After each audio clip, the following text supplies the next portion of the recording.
Hey guys, welcome back to the Passive Income Revolution podcast. So, today we're going to cover a topic that I've actually been asked about pretty frequently as a property manager and also as an investor. And that's about whether or not you should provide appliances as a landlord. There are so many appliances that we could be providing nowadays. Most places you automatically have to provide a refrigerator and a stove. But what about washers and dryers and dishwashers and garbage disposals and microwaves? And the list goes on and on. So today I thought we'd delve into some of the appliances that you could provide as amenities and go through what are some of the pros and cons for each of them. The first thing we can generally say about providing these appliances is that we can usually charge more money for our rentals if we provide these appliances. Now I say usually, because of course you do have to do a little market research. If you are already topping out on the top level of the market, then adding a washer and dryer and adding a garbage disposal and charging an extra $75 probably isn't your best bet for your rental. But generally speaking, when you add these in to your unit, you can actually charge more for rent. But that doesn't necessarily mean it's going to be cost effective for you. Each one of these appliances, they have different levels of pros and cons. Some of them are better for rentals and others are better avoided completely for rentals. When we talk about adding appliances to our rentals, one of the first places our minds go is washer and dryers. It's honestly one of the most sought after appliance amenities that you can have in a rental nowadays. Now, when I talk about adding washer and dryers, I'm talking about adding them to the actual units. If you're talking about putting them in the basement for common use, that's a separate conversation than what we're discussing in the podcast today. In this, we're talking about putting it in one unit for one tenant to use. Now, for starters, don't be a landlord who buys a washer but doesn't buy a dryer.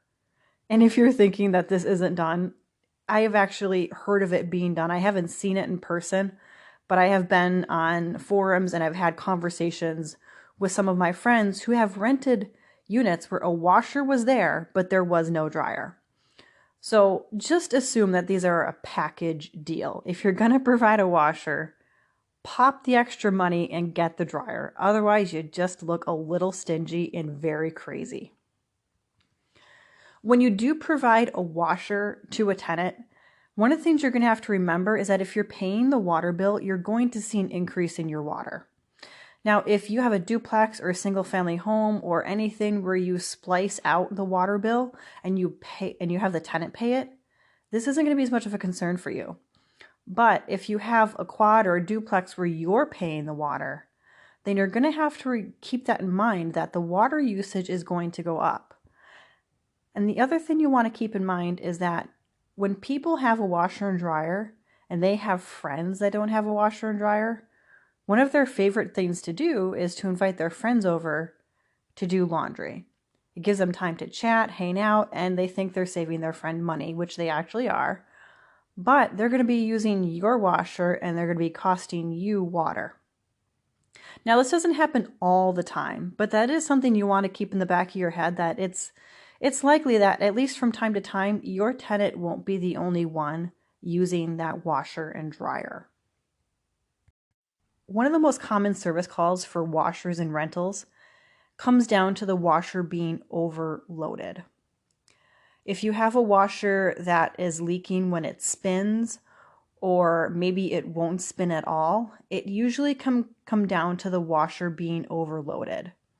If you do provide a washer, it's important to figure out exactly what size of washer it is and what can be put in there.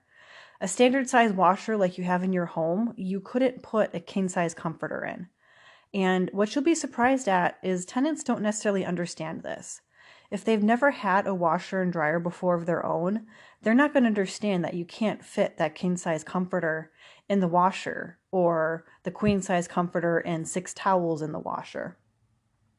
So it would be important for you to put something in your move-in packet about what size the washer is and what a load should look like and what is too much for a load.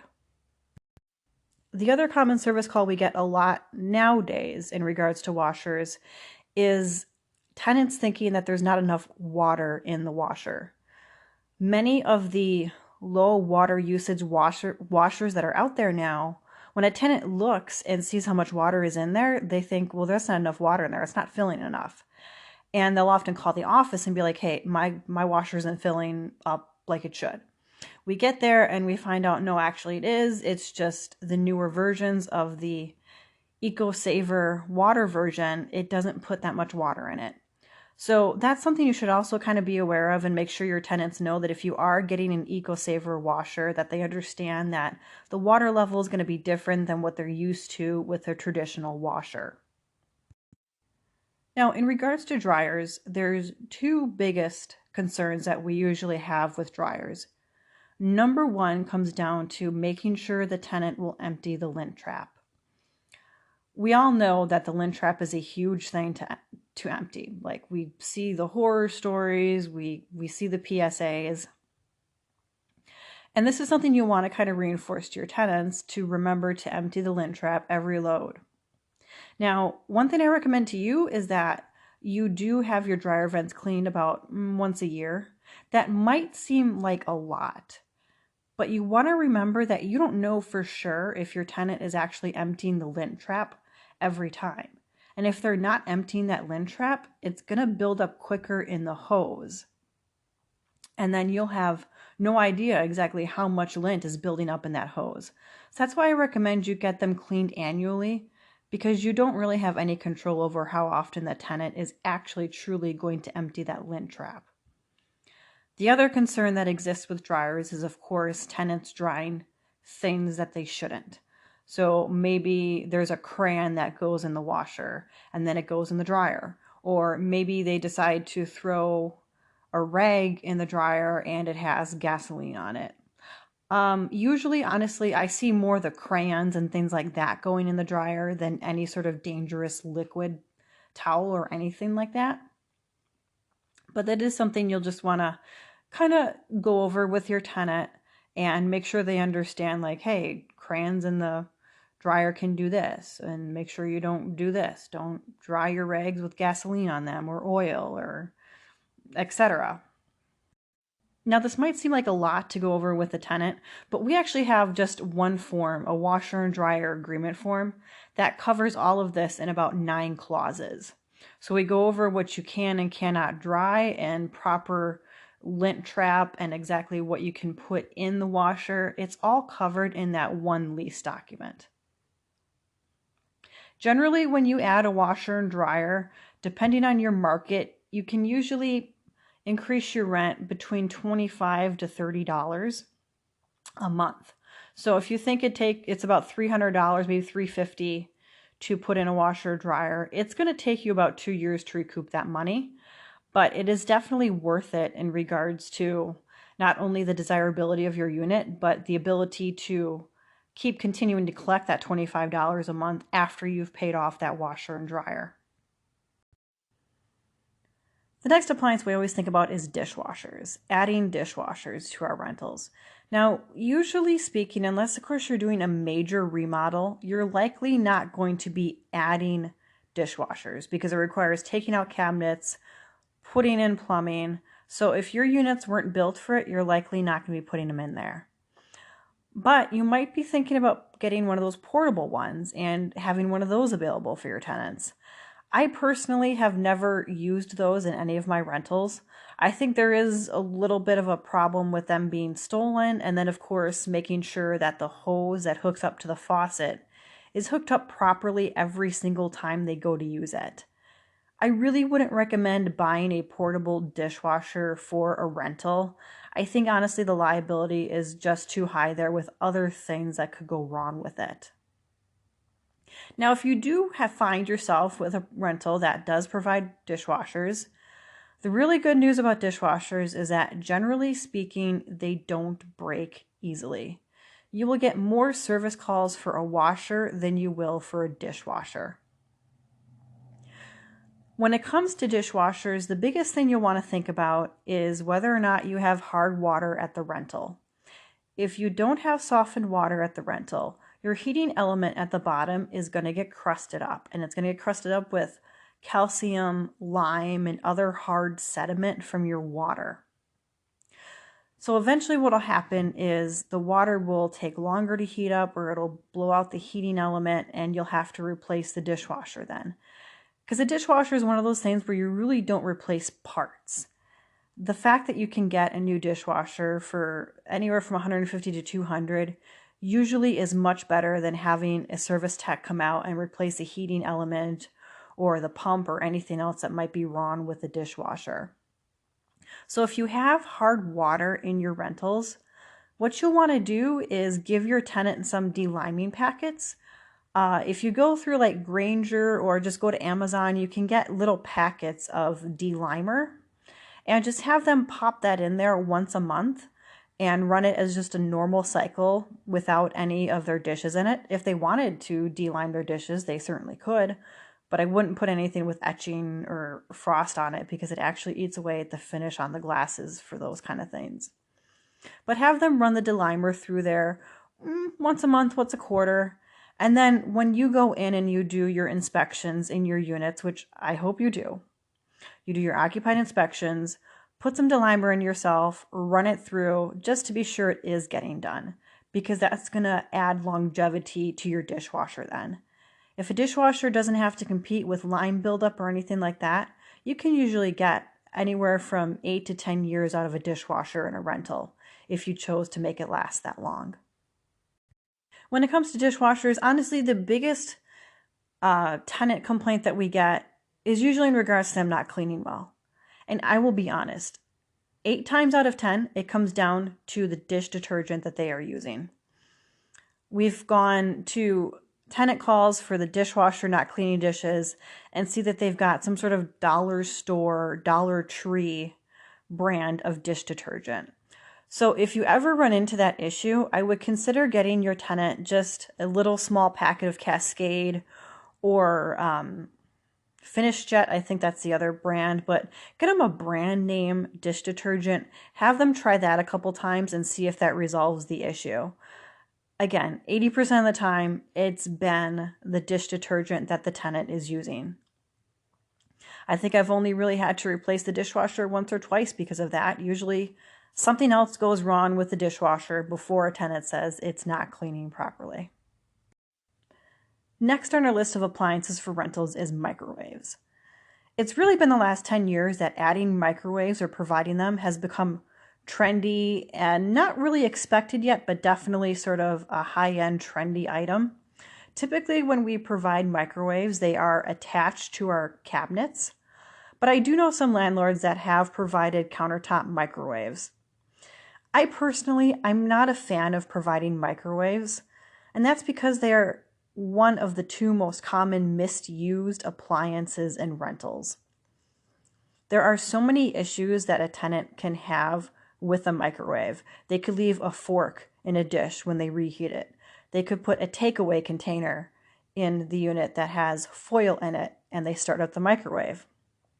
They could maybe try and reheat an Arby's sandwich. Arby's wrappers are tinfoil. There's so many things that could go wrong with a microwave just by accidental misuse that I really don't recommend putting them in there. A tenant could easily blow it out with just a simple mistake like that. I also do have concern about microwaves disappearing when somebody moves out. I think that is a legit concern.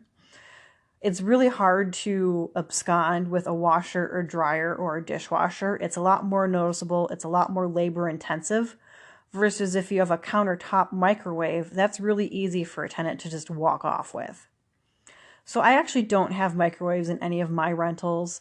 I don't recommend putting them in. I realize a lot of days now you're putting them on the underside of a cabinet, which is fine because they're likely not going to run away with your under cabinet microwave.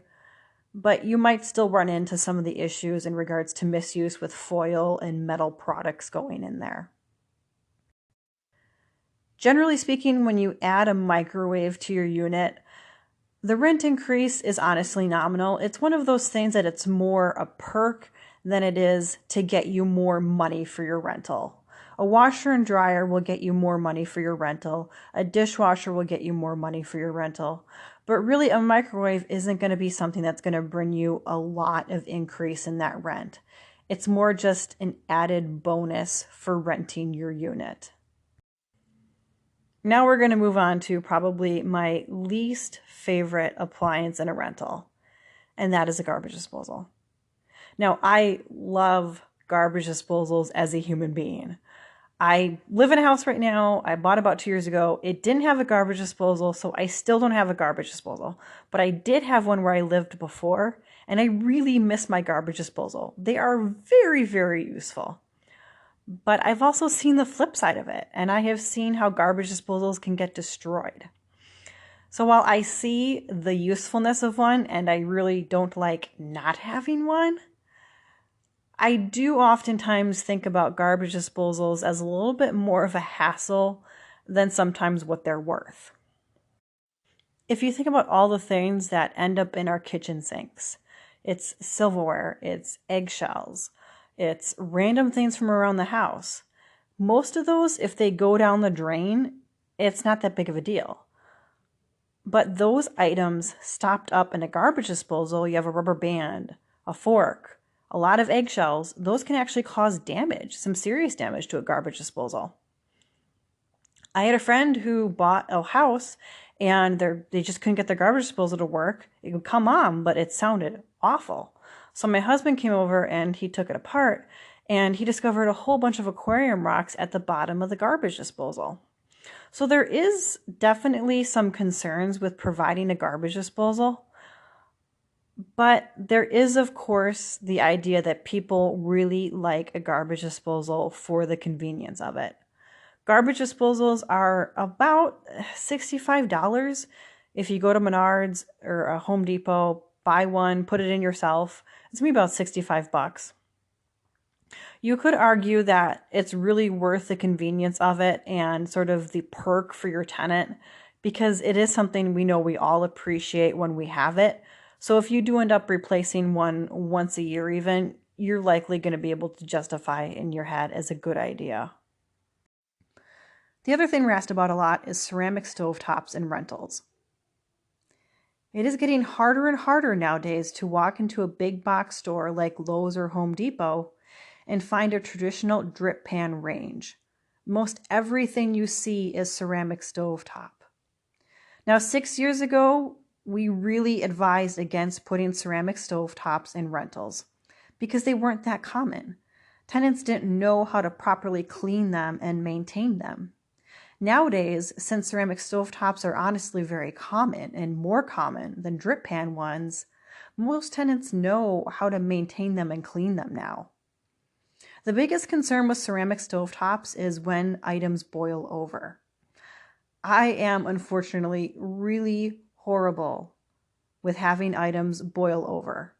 I probably have stuff boil over twice a week. I don't know what is wrong with me, but I cannot possibly boil something correctly without it overflowing.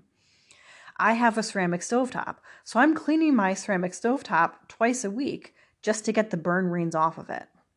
And of course, you have to use that particular stovetop cleaner. Using degreaser won't actually remove the problem, and it actually can damage the ceramic stovetop coating if the tenant just continually tries to use degreaser. But luckily, ceramic stovetops are so common nowadays. Most people out there understand that you have to use a particular cleaner for it, and they're honestly more programmed to understand that, oh my gosh, if something overflows, it's going to create a real mess. It's going to be harder for me to clean. Not as easy as just going to the store and buying new drip pans. Ceramic stovetops are definitely one of those things that people are almost looking for in a rental.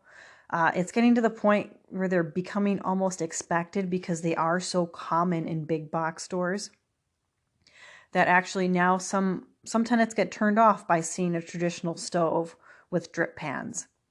So if you simply just provide a little container of the proper stovetop cleaner when they move in, just have it out on the stove, I've heard that goes a long way for preventing some of the issues with it not being cleaned properly.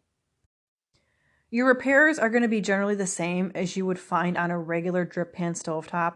You're still going to have a lot of the elements that you expect, Like underneath there, you do have a sort of burner plug per se, wires that run from the control panel to the burner plug. You're going to find all those on the underside of your ceramic stovetop. So it's not going to be a completely new beast for you.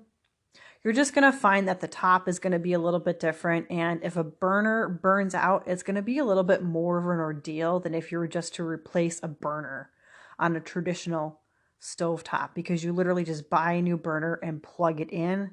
You can't quite do that with a ceramic stovetop. Now, in case you're wondering what kind of appliances I provide in my units, I will be honest and say I actually don't provide that many. All of my units are from the 1910s or earlier. And all of my units really aren't plumbed for things like washers and dryers and dishwashers. I have one unit out of my 12 that I could have a washer and dryer, a dishwasher, and a garbage disposal. That's the only one that actually is plumbed for any of that.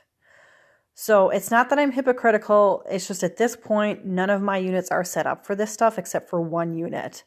I do manage a lot of rentals that have these things provided: washers and dryers, dishwashers, and garbage disposals. Those are the main four that make rentals more attractive to renters. And with washers and dryers and dishwashers, you can definitely increase the rent in most cases to offset the cost of those appliance purchases. The other ones, like the garbage disposal and the microwave, if you were choosing to do them, they would just be more of a perk that you're adding, and you're not really getting a financial return on them. I want to encourage you guys to follow me over on Instagram. My Instagram handle is at PASSIVEINCREV. I know it's a little weird, but again, it's PASSIVEINCREV.